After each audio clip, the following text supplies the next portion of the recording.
धनतेरस धन त्रयोदशी कार्तिक मास की शुक्ल पक्ष की त्रयोदशी धन त्रयोदशी के रूप में मनाई जाती है। यह दीपावली के आने की शुभ सूचना है।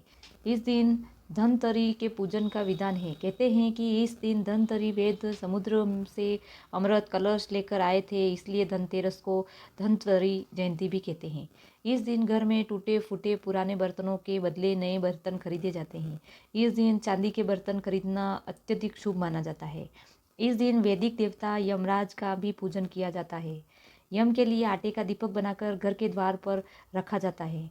रात को स्त्रियां दीपक में तेल डालकर 4 बत्तियां जलाती और जल, रोली, चावल, गुड़ और फूल और नैवेद्य सहित दीपक जलाकर यम का पूजन करती है। कथा: भगवान विष्णु जी लक्ष्मी जी सहित पृथ्वी पर घूमने आए थे। कुछ देर के बाद भगवान लक्ष्मी जी से बोले, मैं दक्षिण दिशा की ओर जा रहा हूँ, तुम यहीं ठहरो। परंतु लक्ष्मी जी विष्णु जी के पीछे चल दी। कुछ दूर चलने पर ईख का खेत मिला। जब लक्ष्मी जी एक गन्ना तोड़कर चूसने लगी, भगवान लौटे तो उन्होंने लक्ष्मी जी को गन्ना चूसते पाया।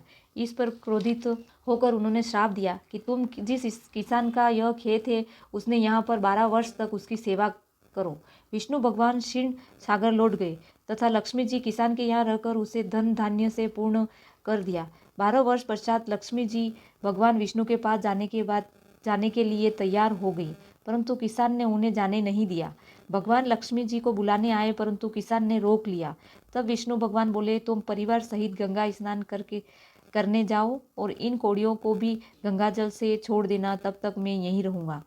किसान ने ऐसा ही किया। गंगा जी को कोड़ियाँ डालते ही 4 चतुर्भुज निकले और कोड़ियाँ लेकर चलने को उद्यम हुए। ऐसा आश्चर्य देखकर किसान ने गंगा जी से पूछा, ये 4 हाथ किसके हैं? गंगा जी ने किसान को बताया कि ये चारों हाथ मेरे ही हैं। तुमने जो मुझे कोड़ियाँ भेंट की है, वह तुम्हें किसने दी है? किसान बोला, मेरे घर में एक स्त्री पुरुष आए हैं, वे लक्ष्मी जी और विष्णु भगवान हैं। तुम लक्ष्मी जी को मत जाने देना, नहीं तो पुनः निर्धर हो जाओगे। किसान ने घर लौटने पर लक्ष्मी जी को नहीं जाने दिया।